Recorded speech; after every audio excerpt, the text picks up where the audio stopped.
Hello everybody, so in this video we're gonna do this lady, and I'm thinking, you know what, I think I've done videos of me explaining step by step.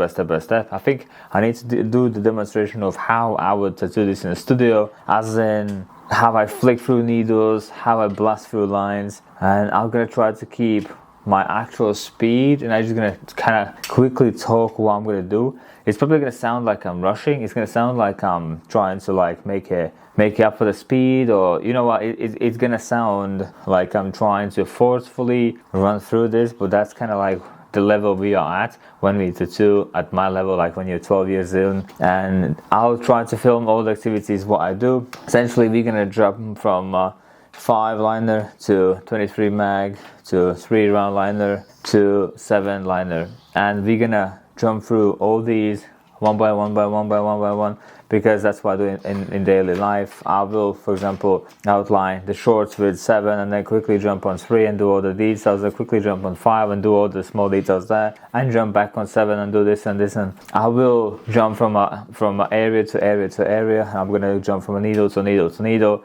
And I feel like it is a video that you need to see what people actually do, as in like the do stuff when this would be booked in, and what people like me do in these situations and how we operate and how we work. That being said, I have Stigma Chrome, the cartridges you saw, and then I'm going to use dynamic ink, and I'm going to use Vaseline at home so I could do the lining. And then I just got myself a brand new ink cup, which we're going to use for shading ink. So I'm going to use Extra Light. Where is it? There it says Extra Light, and it is by Killer Black. So any extra light will work, because when you shade in the fake skin, it absorbs really fast, really quickly, and we need light tones for the light jobs, and we need dark tones for the dark jobs. And that's why I put myself a little bit of water into my shading cup. And so what I'm gonna do is I'm gonna line lines with the black, and then instantly where I'm gonna go with the shading ink. And I don't want to lose some areas, so I want to shade in some areas. I can just go with the needle quickly,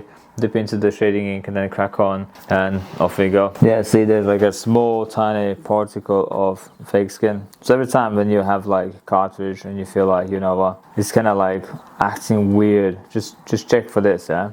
And then I'm thinking, what should I do at the beginning? Like, where should I split my work on half almost? And then what I'm thinking is, I could probably outline the hand as well with the fingers and the arm and all this, basically to get that section. Then I can jump into a shading needle and pull some thin lines. So, which means while we're here, so I need to make sure my little hole is looking at me. I need to dip into the ink just to make sure we have enough ink, and then we start from the previous line. And then there's a fingernail over the finger, back in there, and then we get the fabric, then we have the fabric, and then finger goes into this finger, and this purple, and then I can't really see what I'm doing, so I'm just gonna dab and kind of leave there. You jump on this side, and then I just go from whatever I can see, what I can do, and I just do that. So I come on here, and I can carry on doing this glove, pull these lines. That's done. Readjusting, picking up ink, coming this side, making these lines joining together now. Now when these lines gonna meet, need to make sure the corners are nice and neat, as in like that corner there, it's nice and neat, and then enough there that goes together